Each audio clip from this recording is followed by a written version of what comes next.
Welcome back, everyone. I hope you're doing well today. We are going to talk about what everyone gets wrong about feudalism, kings and generals. We've been looking at this video for a while.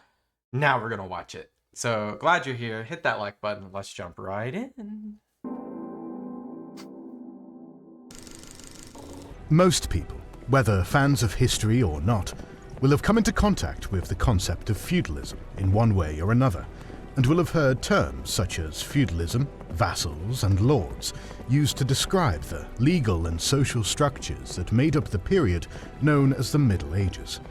This is understandable, as up until the 1990s, the majority of historical research assumed that the feudal pyramid was the overarching system that defined the economic, social, and military fabric of the medieval era. However, the feudal system and its origins have been much less clean-cut in light of more recent research. Modern historians are far more divided as to when and how the feudal system came into being. And I'm just going to give you guys my pre-context before we learn together. My context is feudalism's a majority Western ideal, but I can see how it can be used and practiced anywhere. But I'm thinking like Germany, France, Italy, England, elsewhere in that realm of Western Europe, but can easily be replicated. I think that's like that area is like the what comes to mind, but I'm sure it can be replicated pretty much anywhere. But you have a king or a leader of a kingdom who also has appointed lords and or vassals that pretty much are like micro kingdoms within their own kingdom that then have people that are responsible for like grain, food, which creates like some sort of social barrier of like creating a society. It's not that I'm making it more complicated than it has to be, but that's what I know. We're not starting off hot. And whether it is at all suitable for describing the complexity of the European Middle Ages with its many regionalisms, cultures, legal systems, and forms of organization. With these introductory words, we welcome you to our video, in which we explore what everyone got wrong about the feudal system and how our understanding of it has changed in the present day. Every week, we release 3 new exclusive videos for our members and patrons. The Pacific War, the Punic campaigns of Channel X, Home Tuition and Get Description and... Before we get to the deconstruction of the feudal system, we should first take a look at the outlines of older research. The classical model by which historians understood the emergence of medieval feudalism developed at the turn of the 20th century, and still filled university handbooks as late as the 1980s. This model assumed that the feudal system developed in the 8th century, under the Carolingian dynasty. Okay. So you got the Heptarchy going on in Britain. You got pretty much the Frankish Empire, Lombards, Saxons, pretty much that's it. Which practiced components of vassalage and fiefdoms inherited from the late Roman Empire. The idea of commendation, as well as the customs of the early Germanic people. The term commendation derives from the Latin si commendare, to entrust oneself to someone. In the final centuries of the Western Roman Empire, it was a practice where a free man placed himself under the protection of a more powerful man in order to receive a form of maintenance and protection. In return, the subordinate was now obliged to serve and obey his new lord. This form of subordination was not exactly attractive, as one was a subject to a master out of unfavorable reasons. Right, so you're technically free, but you're not. Nevertheless, this was a common practice in late antiquity and the early Middle Ages. The other, more attractive personal component of vassalage was thought to have emerged from the oaths of allegiance sworn by warriors and lesser chiefs towards greater chiefs among the ancient Germanic peoples. However, this practice was likely not Germanic in origin, but was probably an adoption of Roman military oaths, which were as is everything, it seems. First adopted by the Germanic peoples when they entered into the service of the empire after migrating into Roman territory, and in continued use by the powerful even after the end of the Roman Empire in the West. Both of these forms of allegiance formed the personal basis for medieval vassalage as it was understood by 20th century historians. Older research assumed that fiefs, the material component of feudalism, could be found in abundance in the sources of the 8th and 9th centuries under the term beneficium. Mostly, these beneficia were legal transactions in the widely used legal practice of the precarium loan. In this practice, a person is asked for the temporary use of another person's property, usually land, without the borrower receiving ownership rights. The reasons for entering into such an agreement were manifold, and mostly favourable for both parties. However, what was most important about this precarium loan was its flexibility in usage and the fact that it created social ties by dividing ownership and use between two parties for a certain period of time. There's still a hierarchy of that, right? Older scholarship translated most of these precarium loans on the basis that these were particularly favourable to the person requesting them, simply as fiefs, and concluded that they were issued by lords to vassals in return for military service. Thus, in a short time, the elements of personal loyalty in the form of commendation and warrior oaths merged with the granting of land in the form of precarium loans, and formed the feudal system, whereby the warlike period of the 8th century in particular was thought to be a catalyst leading to the development of the feudal system. Okay, The driving I think I understand that. So basically, you have a king and you have vassals or lords that are granted land, and respondents of that, you'll have some sort of like loyalty for time of need, time of war, time of protection. force for the spread of this new practice was thought to be the need for more cavalry soldiers. It was suggested that besides the internal struggle for supremacy over the realm of the Franks, the confrontation with forces from the border regions of Europe led to a change in the composition of the Frankish army. In contact with the agile cavalry warriors of the Arabian sphere and the Avars, as well as the need for a rapid reaction force against the raids of the Norsemen, Frankish armoured horsemen had replaced peasant foot soldiers.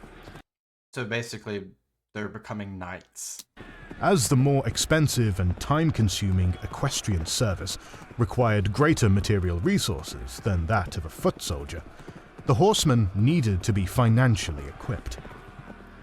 This is where the practice of granting fiefdoms in the form of precarium loans was believed to have intensified. It was stated that Charles Martel had requisitioned property from the large lands that church institutions held and issued it as fiefs to his men in order to obtain more cavalry warriors that were bound to him as vassi with the above-mentioned practices. However, Pippin the Younger and Karlman, the sons of Charles Martel, wanted to return the requisitioned property to the church in the middle of the 8th century. Naturally, both kings did not want to go without the military potential of their vassi, and could not simply dispossess them of the granted lands. So they resorted to a trick. The church received their land back, but had to hand it over directly to the vassi as precarium loans, who could thus continue to perform their military service for the king. This model quickly spread throughout the Frankish Empire, and ecclesiastical and secular magnates adopted it.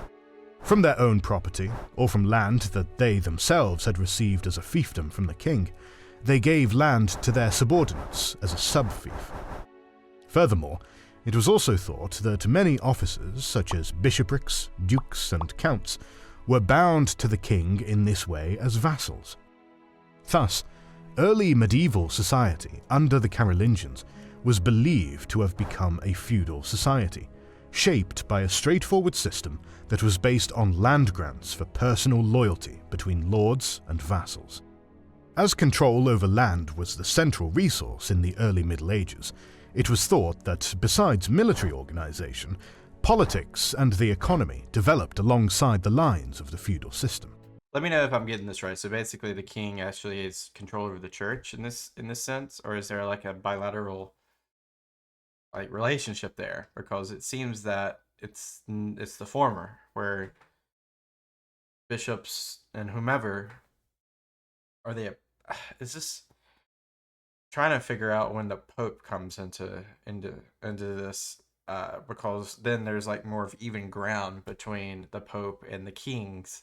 But it seems like it's heavy skewed towards the king power versus the Pope power, unless I don't know. That's where the only confusion arises for me right now.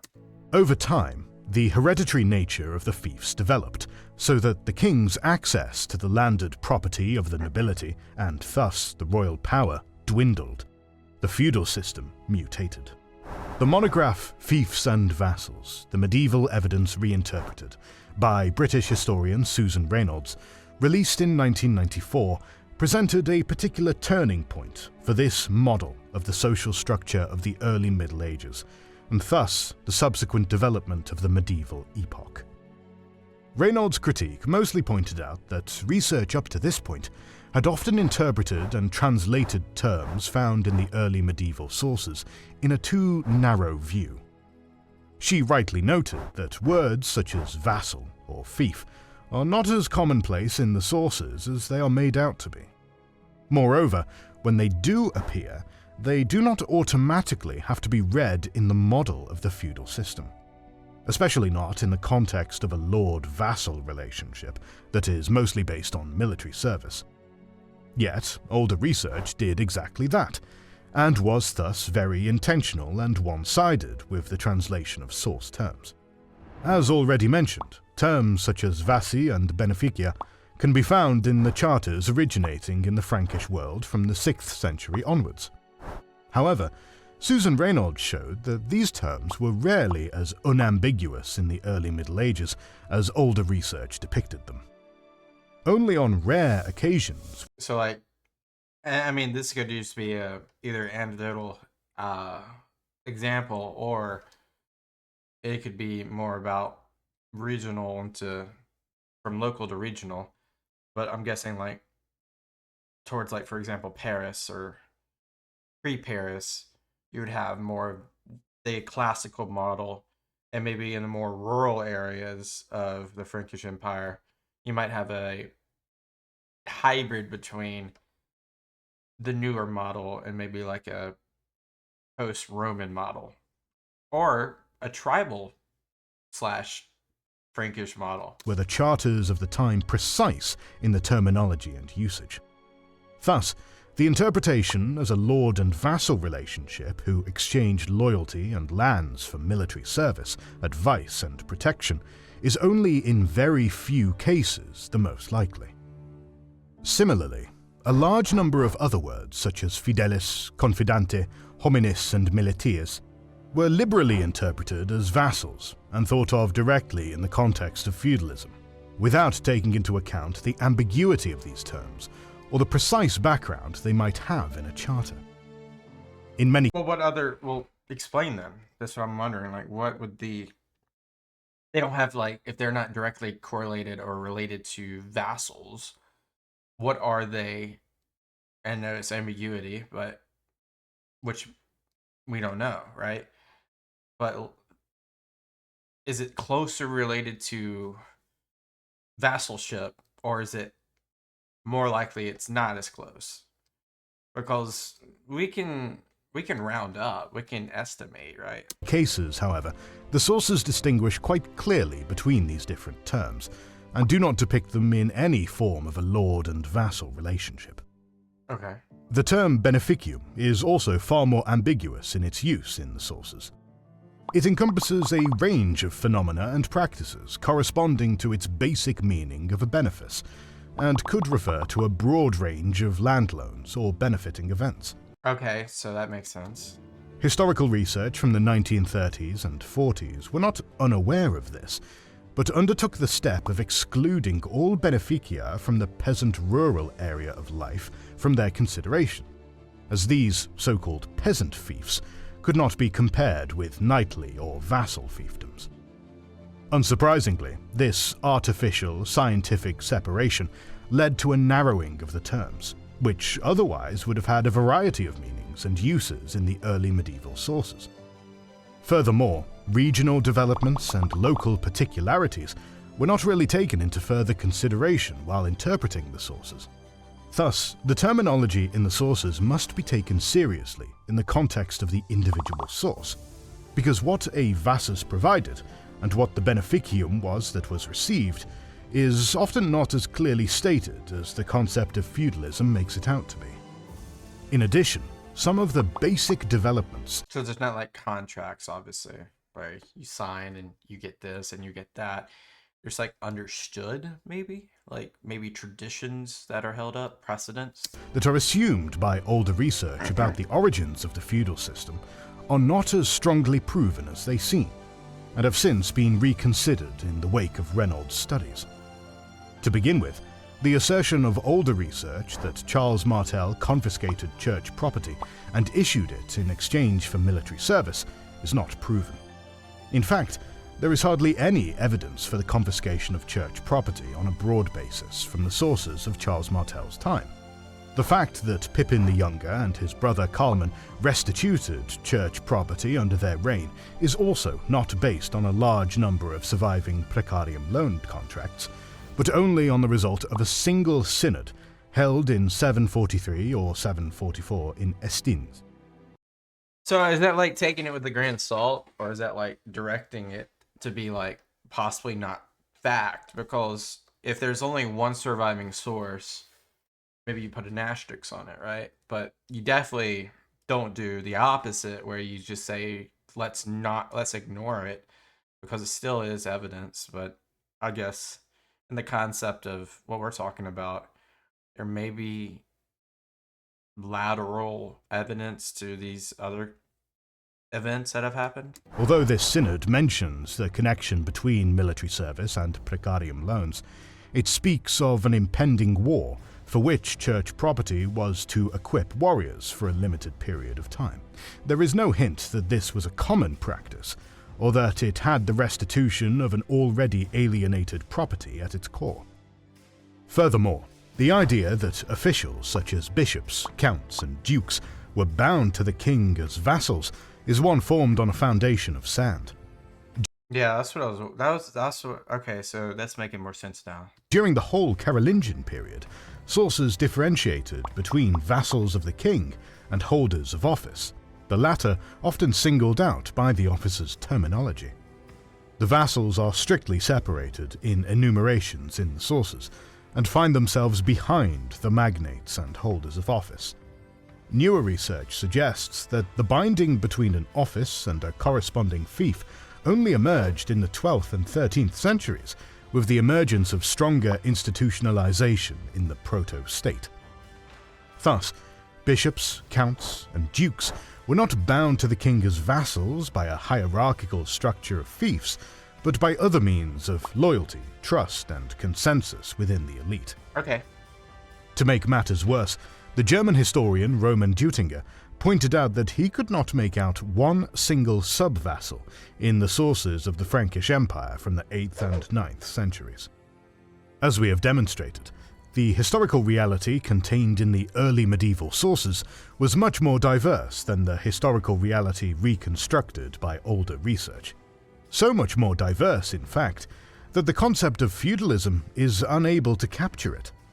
To use the words of Roman Deutinger, a system that allows a myriad of exceptions and can only be proven in a few individual cases is no longer a system, but simply a fiction. I like that quote.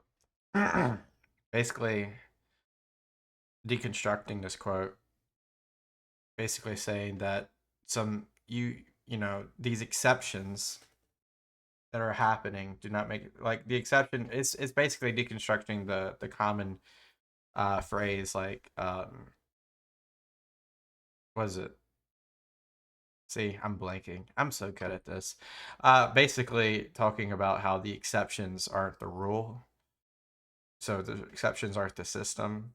but maybe because surviving sources and how we've leaned into it throughout history, we've thought that a few anomalies became the system. But maybe it's a more or less, instead of making it so binary, think of it more of a spectrum, as well as like think of it more as like an evolution of politics and systematic processes. Like maybe, of course, we can create like the grain of salt that this system was not always used in the way that we think of it, in a black and white way that we think of it, but it was used with these core examples being the shining stars of said system, and there's underlying other systems within the system that were also used. I think that's a more conservative way to look at it. Today, the image of Carolingian rule is, therefore, less one of a centralized empire with the system of feudalism as its dominating structure at its core, and more one of diverse personal ties and practices, which were used skillfully and flexibly by contemporaries, opening up relationships that... I mean, and this makes like more sense than anything, because like we think of things through a modern sense of connectivity, but in rural empires there was like there's a lot of, I mean, like I what I'm trying to say is like people think more about their local area versus like their regional area, and think people especially think more about their local and regional area than the greater area. For example, like the Frankish Empire, if you live in rural Frankish Empire, you don't even know the emperor, you don't even know the king, you don't even know him. Like, you heard of him, he's mythic. That's why a lot of people think of a lot of these divine kings as divine themselves, the emperors or gods and all of this, just because they're so, they put them on such a pedestal. They've it's the opposite of dehumanizing.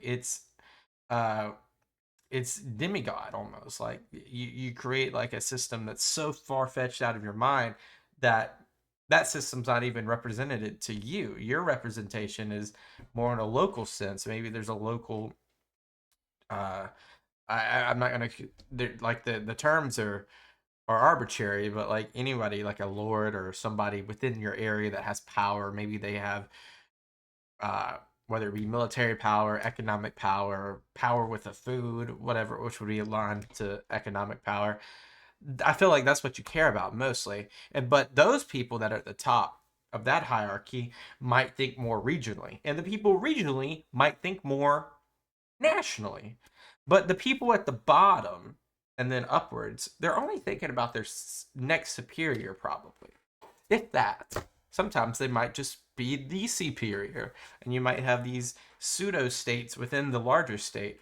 And sometimes maybe the king doesn't even know about these pseudo states. And these pseudo states, depending on taxation systems, really. Of course, I'm blabbing. that went far beyond the duality of lord and vassal. Therefore, the birthplace and time of feudalism as a system in Europe lies elsewhere. According to Susan Reynolds and others, the origins of feudalism lie in northern Italy in the late 11th and early 12th centuries. During those Dang, that's really, so like, oh wow. centuries, the emerging jurists of that region studied the Roman law codes that had remained in partial legal use in Italy long after the fall of the Roman Empire. Inspired by the clear structure of the Roman law codes, these early lawyers tried to structure, categorize, and regulate the diverse practices regarding noble inheritance, loyalty, fiefs, land loans, military duty, breaches of duty, and the difference between a noble and a commoner's fief. Moreover, they tried to stratify who was even able to be granted a fiefdom, and on what basis.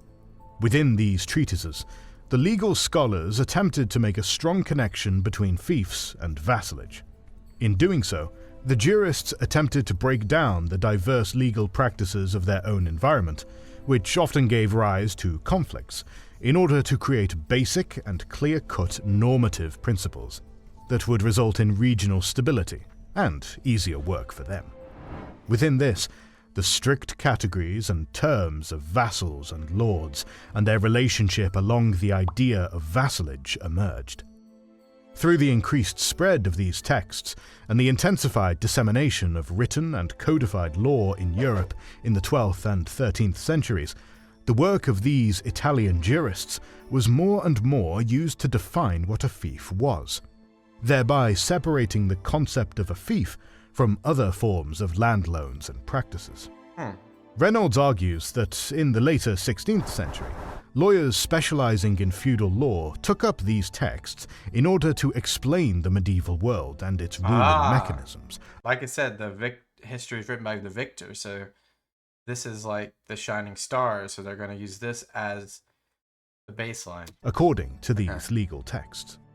Historians of the 19th century then took on this early modern picture as their own canvas, to paint models and systems of the Middle Ages on it. When this critique is taken seriously, one concludes that the common idea of a universal feudal system was just that, the idea of jurists who tried to categorize and differentiate the diverse practices of human ways of life and their connections into only a few strict cases and categories.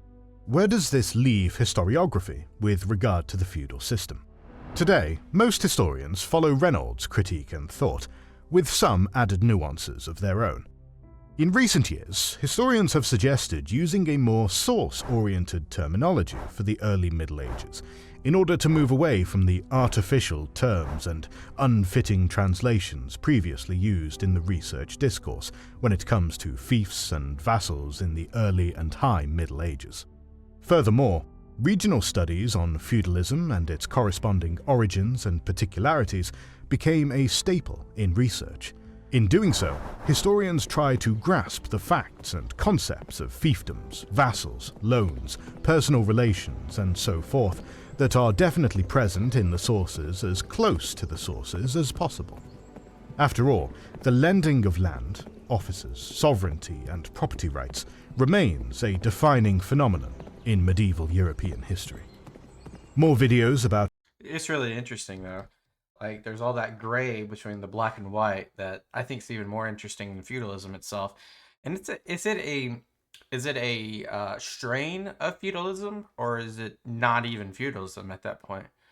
That's the question, I think. Is feudalism a overarching umbrella term that can be derived into certain subcategories of feudalism in terms of what is a vassal, what is a loan, what is a master, what is a subject, all that sort of thing?